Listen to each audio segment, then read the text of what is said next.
Bonjour et bienvenue à cette grande édition de la mi-journée de ce 9 janvier 2023. Les titres.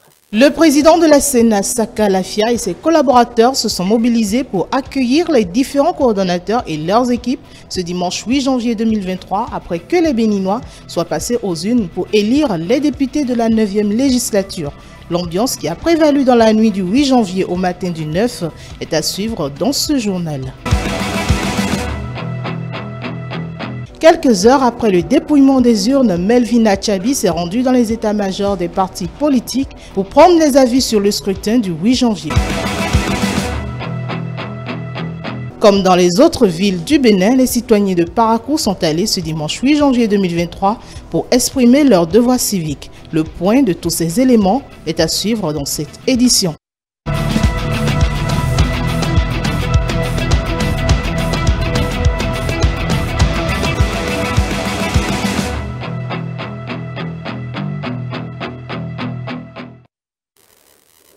Ce dimanche 8 janvier 2023, les Béninois étaient aux urnes pour élire les députés de la 9e législature après le vote puis dépouillement des urnes au niveau, bien évidemment, des différents centres de vote. L'heure est à la réception des cantines à la Sénat, donc la Commission électorale nationale autonome. Le président Saka Lafia et ses collaborateurs se sont mobilisés pour recevoir les équipes des coordonnateurs d'arrondissement. On suit l'ambiance qui a prévalu à la Sénat cette nuit dans cet élément présenté par Stélia Padenou. Annoncé pour 21h, c'est à 21h45 que le premier véhicule contenant les cantines destiné à la Cour constitutionnelle et à la Commission électorale nationale autonome et les chasubles a franchi le seuil de la Sénat. Saka Lafia et ses collaborateurs accueillent ainsi le coordonnateur d'arrondissement d'Abanto, commune de Commencer. Gabin Goubi revient ici sur le dispositif mis en place par la Sénat afin de leur faciliter la tâche. Ça s'est relativement très bien passé. Je n'ai pas enregistré d'irrégularités ou d'obstacles majeurs. Déjà, nous sommes reçus au niveau du centre Cora et on s'annonce là-bas par ordre d'arrivée. Ce filtre permet de ne pas encombrer l'enceinte de la Sénat. Donc les coordonnateurs d'arrondissement sont reçus suivant l'ordre d'arrivée et ils constituent un certain nombre. Avec ce nombre-là, il y a un convoyage spécial qui est organisé avec un dispositif sécuritaire pour les conduire, n'est-ce pas, à la Sénat. Quelques minutes après, le deuxième véhicule a fait son entrée. Au fur et à mesure, les véhicules se sont enchaînés. 3 points d'enregistrement ont été installés pour la circonstance. Ouf de soulagement pour l'assistant du coordonnateur d'arrondissement d'Avakpa, commune d'Alada. Nous avons fini aux environs de 20 h et nous avons convoyé 2 cantines ici à la Sénat. Une cantine pour la Cour constitutionnelle et une autre cantine pour la Sénat. Alors, après une telle activité, on se sent soulagé. Du côté de la Sénat, c'est une note de satisfaction. Le scrutin s'est déroulé en toute quiétude. Occasion pour le directeur général des élections de donner les détails au sujet du matériel convoyé vers l'institution en charge de l'organisation du scrutin. Nous avons voté sans incident majeur. Disons qu'il n'y en a pas eu parce qu'on n'a eu aucune remontée d'informations qui fait état d'incident. Il y a plutôt eu des incompréhensions à des endroits donnés qui ont été réglés par le téléphone. À ce niveau, nous sommes vraiment satisfaits. Nous sommes fiers de tout le peuple qui nous a accompagnés dans cette démarche-là. Il y a 2 types de cantines qui viennent. Une cantine destinée à la Cour constitutionnelle et une cantine destinée à la Sénat. La cantine destinée à la Cour constitutionnelle n'est pas ouverte par la Sénat. Elle est transportée à la Cour constitutionnelle immédiatement dès qu'on a fini les procédures d'enregistrement. S'agissant de la cantine de la Sénat, là on l'ouvre pour voir quels sont les plis qu'il contient. Dès qu'on a vérifié tout ça, nous les envoyons à notre salle informatique, dès qu'on a fait les procédures internes, pour pouvoir commencer la saisie des résultats sur les applications qui ont été développées à cet effet. Il va falloir attendre encore quelques heures avant d'avoir les résultats provisoires et définitifs issus de ce scrutin du 8 janvier. La loi nous a cadrés pour dire que c'est lorsque la dernière cantine est arrivée à la Sénat que nous pourrons transmettre à la Cour constitutionnelle les résultats que nous aurons computés ici. Et c'est à la Cour de faire le nécessaire, de vérifier et de faire les proclamations. Donc nous estimons qu'avec le rythme de travail que nous voyons, d'ici mardi, c'est sûr que l'ensemble sera déjà arrivé. On aura fait les totaux. On pourra déjà publier avant de transmettre à la Cour pour la proclamation et la vérification. Pour l'heure, la réception des cantines se poursuit à la Sénat. Et il faudra dire que ETélé a dépêché sur le terrain des correspondants qui ont donc compilé les grandes tendances issues donc de ce scrutin. Nous allons décrypter ces tendances-là tout à l'heure, à la fin de cette édition, avec notre consultant politique. Mais en attendant, vous le savez, après la clôture des votes hier 8 janvier, le service des programmes de ETélé vous a proposé des émissions spéciales dans la nuit électorale, émission au cours de laquelle les invités du dernier temps de François-Xavier Nomon donc sont revenus sur la journée du scrutin et le visage que pourrait avoir le prochain Parlement. Le compte rendu de cette émission spéciale avec Modeste Soutog.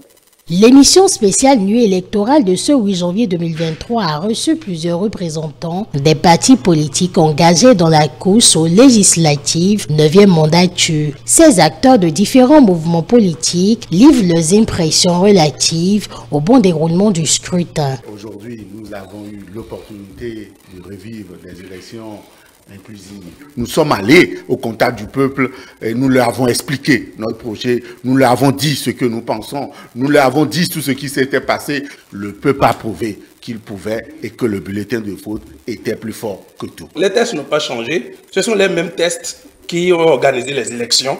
Et donc si aujourd'hui tout le monde se réjouit d'avoir pris part, de prendre part à ces élections, c'est de féliciter tous les acteurs qui ont contribué à cela. Nous sortons d'un processus, un processus qui a vu en 2019 une certaine frange de la classe politique qui se dit, qui pense qu'elle a été évincée du jeu politique du fait des réformes.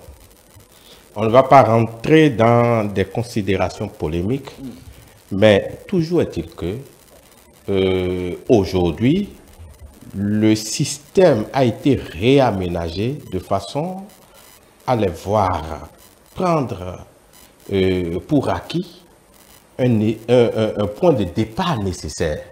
Et aujourd'hui, on est dans le cas de figure qui permet d'avoir toutes les considérations politiques, toutes les forces politiques qui ont manifesté la volonté de prendre part au processus électoral. En démocratie, une seule hirondelle ne fait pas le printemps. Le printemps démocratique, pour qu'il s'exprime et se mette en mouvement, a besoin de tous les sons de cloche. Et c'est à l'actif du peuple béninois. Et nous sommes vraiment au soir donc d'un scrutin qui a facilité cette représentativité. Les grandes tendances que moi je note aujourd'hui, c'est qu'il y a une ouverture. Il y a une ouverture du jeu politique. Et deuxièmement, on peut noter quand même que le scrutin s'est bien déroulé. Cette élection, caractérisée principalement par un climat calme et pacifique, contrairement aux dernières élections en République du Bénin, offre une palette de leçons à tirer, pensent ces débatteurs. On a eu une classe politique, alors qu'elle se revendique de l'opposition ou pas, qui a décidé de participer aux élections, cette fois-ci, et qui s'est donné les moyens de se conformer aux tests et donc de participer aux élections. Donc, alors, ça permet effectivement de parler d'élections inclusives, mais les élections n'ont jamais été exclusives. Il y a eu une architecture normative qui, au fond, avait éjecté les partis politiques qui n'avaient pas participé aux autres élections. Et on voit très bien que cette fois-ci, les partis politiques ont fait un effort, et il faut le souligner parce que ça souligne en quelque sorte la professionnalisation de ces partis politiques. Et donc, je suis extrêmement heureux de cet état de choses. Et je dois dire aussi qu'en tant que citoyen, je suis très heureux qu'il n'y ait pas d'incident majeur. Notre vie politique, telle elle était, hyper fragmentée, un système partisan, improductif, incapable de générer, de produire le développement, nous sommes en train de sortir de là et de nous conformer ensemble à la volonté populaire. C'est le plus important, c'est une des leçons majeures. Pour l'analyste politique Sophonie Koboudé, les différentes formations engagées dans ce scrutin ont chacune failli dans la pertinence de leurs propositions lors des campagnes électorales. Ça m'amène à remonter à la campagne. Et je pense que les deux camps ont été très médiocres, de mon point de vue. À la fois les deux partis de la mouvance, et l'opposition. Parce que quand j'ai regardé avec passion la campagne électorale, on a au fond les deux grands partis de la mouvance qui n'avaient absolument rien à mettre sur la table et qui étaient là pour défendre le bilan du président Talon. Alors qu'on était dans un cadre d'élections législatives, etc. Il faut mettre sur la table, comment dire, ce qu'on veut aller faire à l'Assemblée nationale.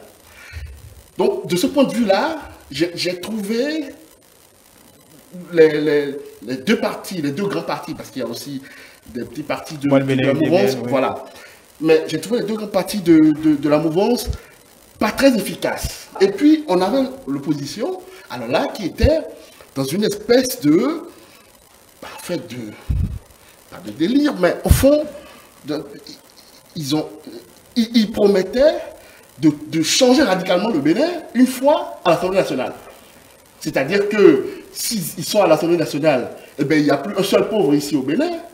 S'ils sont à l'Assemblée nationale, ce que je veux dire, c'est que tout ceci amène de la désinformation. Et le peuple pense qu'il suffit d'élire un opposant et par là même sa vie change. Ça n'est pas vrai. Les tendances actuellement envisagées par les analystes et observateurs politiques révèlent l'image des actions menées par les partis politiques. Le premier élément qui m'a frappé, c'est le taux de participation. Parce qu'il y a beaucoup de personnes, beaucoup d'acteurs béninois, politiques ou non politiques, qui avaient dit en 2019 et en 2021 que c'est parce que certains partis politiques n'avaient pas participé aux élections que le taux de participation était aussi bas. Avec la présence de ces partis politiques, qu'on ait un taux aussi bas, ça questionne. Et ça questionne. Et ça veut dire qu'il y a une désaffection de plus en plus grande du Béninois par rapport à la chose politique. Et ça, il faudra travailler dessus. J'ai entendu certaines personnes dire qu'il faut réintroduire les cours de citoyenneté dans nos curricula de formation. Je ne crois pas que ça pourrait suffire à régler le problème. Il faudra aller dans une éducation politique. Et ce sont les partis politiques qui doivent le faire. On pourrait dire qu'on aura une configuration tripartite au niveau du Parlement. Si on ne sait pas s'y prendre, on aura une configuration qui ne va pas permettre l'écoute, qui ne va pas permettre un travail apaisé, qui va nous renvoyer à des images qu'on a déjà vécues avant 2016, dans certains parlements de ce pays où les gens en sont arrivés à gongonner, à taper des tables. C'est pas de ça qu'on a besoin. Le Bénin est à une étape où tous ces fils ont besoin de mettre la main à la jarre pour fermer les trous de la jarre. L'annonce des grandes premières tendances de ce scrutin par la Commission électorale nationale autonome est prévue pour le mercredi 11 ou le jeudi 12 janvier 2023.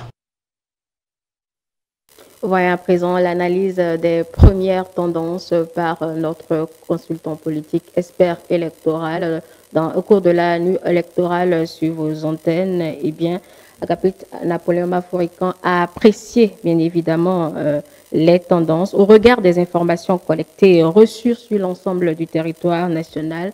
Il estime que 3 partis pourraient être représentés à l'Assemblée nationale pour cette 9e législature. On l'écoute. Au regard des tendances sorties des urnes, parce que les bureaux ont fermé depuis 16 heures, pour ceux qui ont ouvert à temps, et certainement 18h, 20h, au plus tard, 20h, pour ceux qui ont ouvert en retard. au regard, et ça c'est les données que nous tenons de la Sénat, qu'il y a eu sans doute des retards, mais qu'à 23h30, il n'y a aucun bureau de vote qui est encore ouvert.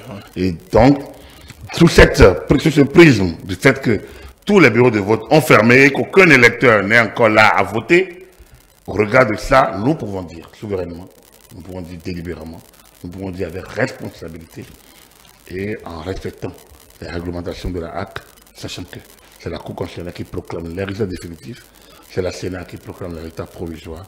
Nous pouvons dire que 3 partis se dégagent nettement et que ces partis, ce n'est pas le MPL, ce n'est pas Moël Bénin, ce n'est pas l'UDBN et ce n'est pas non plus le FCBE. Et donc, pour moi, ce soir, ETL peut souverainement dire à 23h35 qu'au terme des législatives, la future Assemblée nationale compterait probablement des députés de l'UP, le Renouveau, du Parti Les Démocrates et du Bloc républicain. Voilà, c'était là les premières analyses du consultant politique expert électoral Agapit Napoléon Bafouécan. Et comme je vous l'annonçais, sera tout à l'heure sur ce plateau pour donc approfondir ces analyses au vu des dernières informations que nous avons collectées grâce à nos correspondants postés un peu partout sur l'ensemble du territoire national. Ce journal se poursuit avec à présent cette descente de nos équipes dans les états-majors de partis politiques après les différentes opérations de ce 8 janvier. On va faire le premier point avec Melvina Chabi. 0 heure dépassée sur toutes les horloges béninoises. Nous sommes ici, au siège du parti Union progressiste Le Renouveau, en ce jour, lendemain du scrutin. Dans les locaux du dit parti, une ambiance très calme qui offre par ailleurs quelques militants du parti en visuel. Toutes nos tentatives pour que ces derniers se confient à nos micros sont vaines. La majorité rapprochée avance comme argument n'avoir rien à dire et ne pas être en mesure d'effectuer quelconque prononciation sans l'accord des responsables hiérarchiques. Des responsables qui bien évidemment sont absents des lieux. Scénario identique au siège du parti Moël Bénin où à notre arrivée aux environs d'1h15, nous avons constaté le portail hermétiquement fermé. Un silence de cimetière marqué par aucune présence humaine dans l'enceinte des lieux. Notre périple se poursuit à Dekungbe et offre le même constat. À l'Union démocratique pour un Bénin nouveau UDBN, le portail est fermé. Rien à signaler en ce qui concerne la présence des responsables et militants du parti. Tous sont absents ce petit matin du 9 janvier 2023. Au siège du parti Mouvement populaire de libération, ces premières heures du 9 janvier 2023 nous servent seulement l'affiche de la formation politique. Aucune avancée ni changement par rapport au précédent lieu visité. 2h40, fin de cette randonnée dans ces différents états-majors de partis politiques qui finalement n'a affiché que des visages taisés de monde en général. Voilà, c'était donc le constat de Melvina Chabi et de Modeste Dossou Togbe cette nuit. Retour sur les images du dépouillement qui a suivi les opérations de vote ce 8 janvier. On revient sur ce dépouillement dans quelques centres de vote de Cotonou et de Parakou.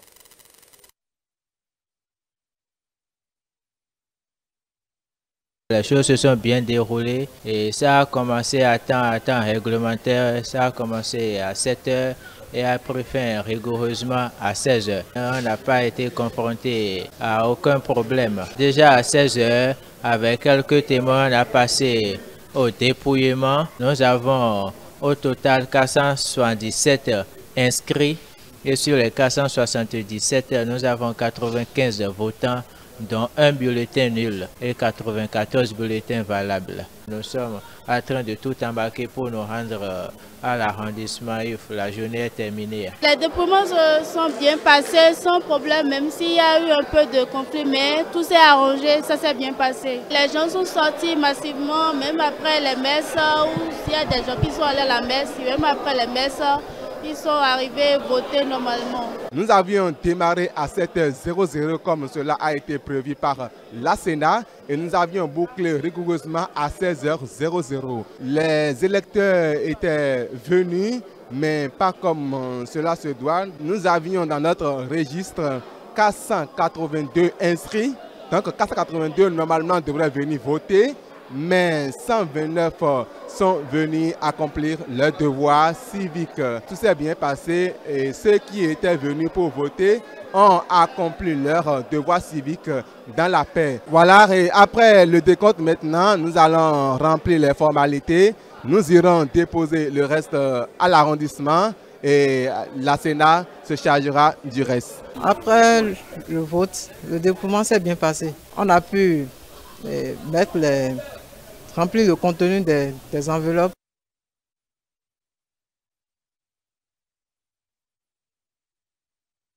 Ici, nous sommes au centre de vote de l'école maternelle publique d'Agblanganda. On a constaté que la population n'est pas tellement sortie pour voter. Apparemment, je crois que le processus de vote au niveau de ce centre a été bien passé. Et je crois que les électeurs ont été fidèles et dans le calme, ils ont voté. Tout est bien qui finit bien, ça a bien commencé et on a bien terminé. Bon, les ratés, ça ne manque pas, mais jusque-là, nous n'avons rien noté de négatif, tout est bien, ce qui finit bien. Seulement que bon, la population elle est ressortie en réalité, mais ce n'est pas le nombre qu'on escomptait qui est ressorti, mais une grande partie est sortie pour se manifester.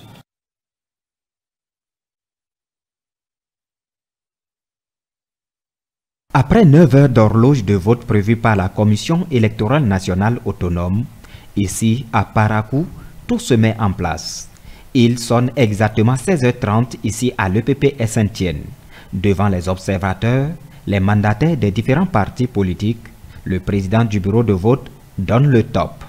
Place au dépouillement. 25, 26, 27, 28, 29. Même constat à l'EPP Guéma Ouest et à l'EPP Ganou. Fin du scrutin des législatives du 8 janvier 2023. Les regards se tournent désormais aux résultats qui seront proclamés par la Sénat. Et à l'issue de ces dépouillements effectués dans la plupart des bureaux de vote, quelques partis politiques, par le biais de certains de leurs représentants, se disent confiants et sereins en ce qui concerne la suite du processus. C'est le cas par exemple du porte-parole du parti MPL qu'on écoute. Nous avons un double sentiment, un sentiment de joie et un sentiment de bonheur. De joie parce que de par le passé, le mouvement populaire de libération n'a pas pu aller à un scrutin aux élections passées et qu'aujourd'hui le jeu a semblé être un peu ouvert et qu'on a pu prendre part à ces élections. Le second sentiment que je disais, sentiment de bonheur parce que nous avons pendant tout le processus eu l'occasion de renouer le contact avec nos militantes et militants sur le terrain, avec le peuple béninois. Nous avons eu la chance de parcourir tous les villages, quartiers et hameaux du pays où nous avons pu constater les problèmes des militants du parti des Béninois. Nous avons vu comme l'ambiance dans laquelle les Béninois vivent, l'ambiance dans laquelle les Béninois ont fait les fêtes de fin d'année. Nous avons aussi observé l'engouement des Béninois à prendre part à un scrutin depuis que au moins leur parti, le mouvement populaire de libération, est en liste. Tout au long du processus, tout au long du scrutin aujourd'hui, nous avons constaté un engouement à tous les niveaux. Et quand nous avons visité les différents centres de vote, nous avons vu que les Béninois, de façon spontanée, nous avons senti cet engouement au niveau des populations. Ça a été une joie, un bonheur pour nous de constater ces différents mouvements sur le terrain. Pour ce qui nous concerne, au MPL, nous sommes confiants. Nous sommes confiants, totalement rassurés que le peuple béninois a exprimé son vote et nous sommes confiants que nous allons sortir notre épingle du jeu. Je vous invite à suivre à présent les propos du coordonnateur de la cellule des communicants du parti Bloc républicain à l'issue des dépouillements. Nous sommes là au sein du siège national du Bloc républicain, nous travaillons. Nous sommes organisés, nous sommes un parti de responsables organisés. Et par conséquent, nous avons mis en place toute la machine importante pour nous, pour avoir, nous, n'est-ce pas, avant de partir d'ici, n'est-ce pas, quelles sont les tendances pour nous et pour nos adversaires. Maintenant, la loi nous dit qu'il faut attendre mercredi ou jeudi pour que la Sénat puisse sortir ou annoncer, même pas proclamer, annoncer les tendances. Donc, nous sommes un parti libéral de droite. C'est pour vous dire que nous mettons le respect de la réglementation, le respect des lois au cœur de notre vision. Donc, nous sommes confiants et nous attendons. L'essentiel pour nous, c'est d'avoir par nous-mêmes ce que nous valons, quel est notre poids, quelle a été notre présence, n'est-ce pas, en matière de suffrage exprimé au cours de ce scrutin.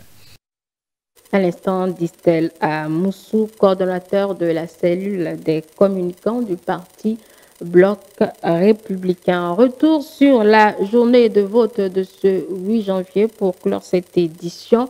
La compilation de tous nos constats dans cet élément de la rédaction. Ce dimanche 8 janvier 2023, le Bénin a une consultation électorale. Le scrutin législatif pour le renouvellement des députés de la 8e législature.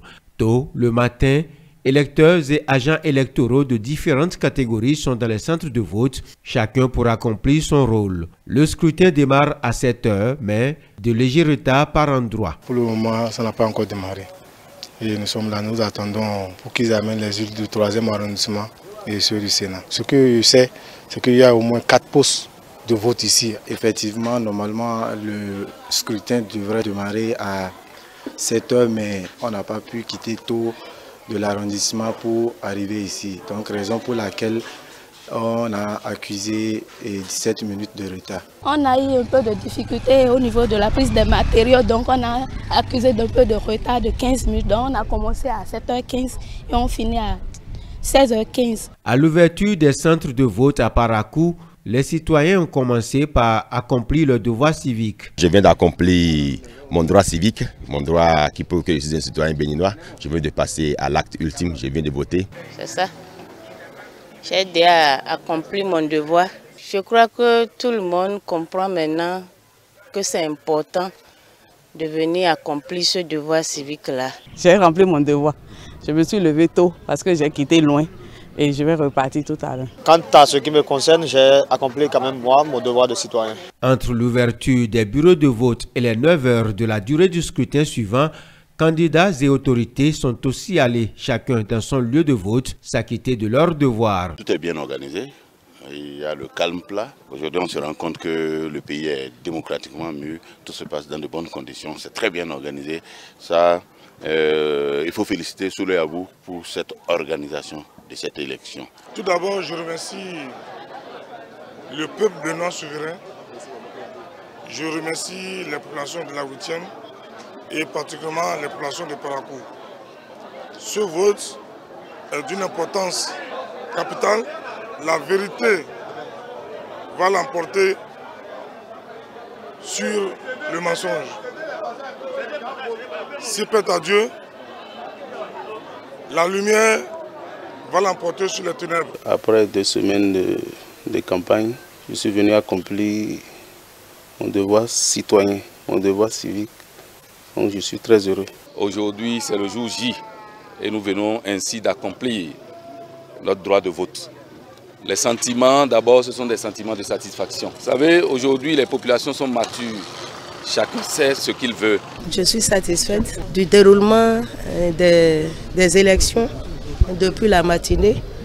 Tout se passe dans le calme, le respect mutuel.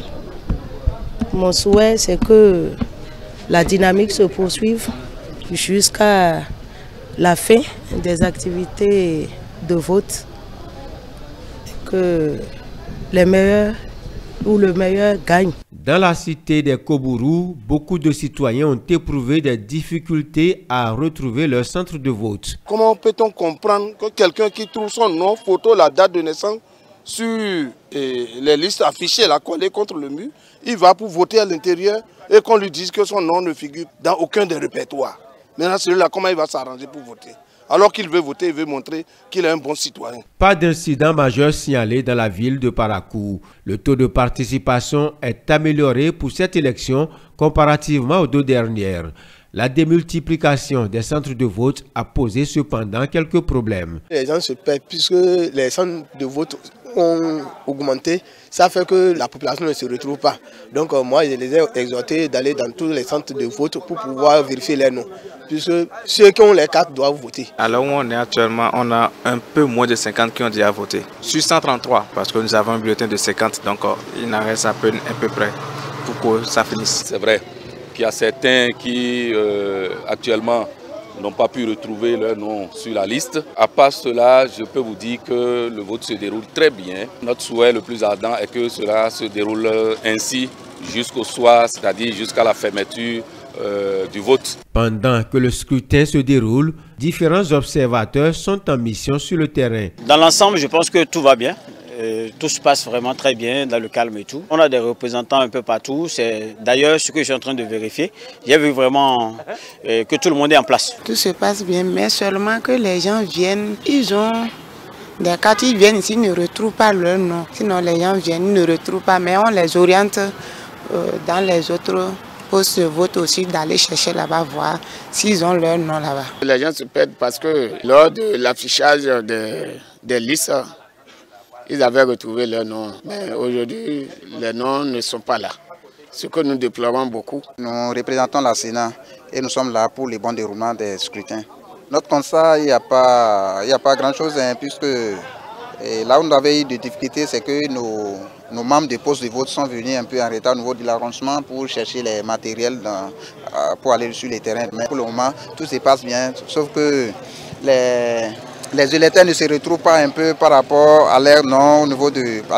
Ils ont des difficultés aussi par rapport aux cartes, c'est-à-dire les pièces qu'il faut mener pour pouvoir accorder son droit de vote. Donc c'est un peu ça. Pour la première fois, une réforme en faveur des femmes sera mise en œuvre avec le poste qui leur est réservé dans chacune des 24 circonscriptions électorales. C'est une joie de savoir que maintenant, le peuple béninois, le gouvernement donne plus de valeur à la femme, la valeur qu'elle devait mériter depuis temps.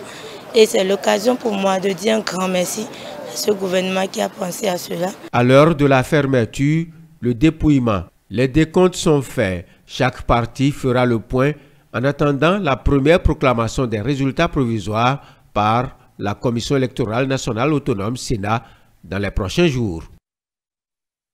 Voilà, c'était une compilation présentée par Léon Batorou de ces différentes descentes effectuées dans les centres et postes de vote de Parakou. Et c'est sur ces derniers éléments que se referme cette édition. Mesdames et messieurs, merci de nous avoir suivis. N'oubliez pas, juste derrière le générique de fin de cette édition, nous allons retrouver notre consultant politique, Agapit Napoléon Mafoikan, pour l'analyse des dernières tendances issues de ce scrutin du 8 janvier 2023.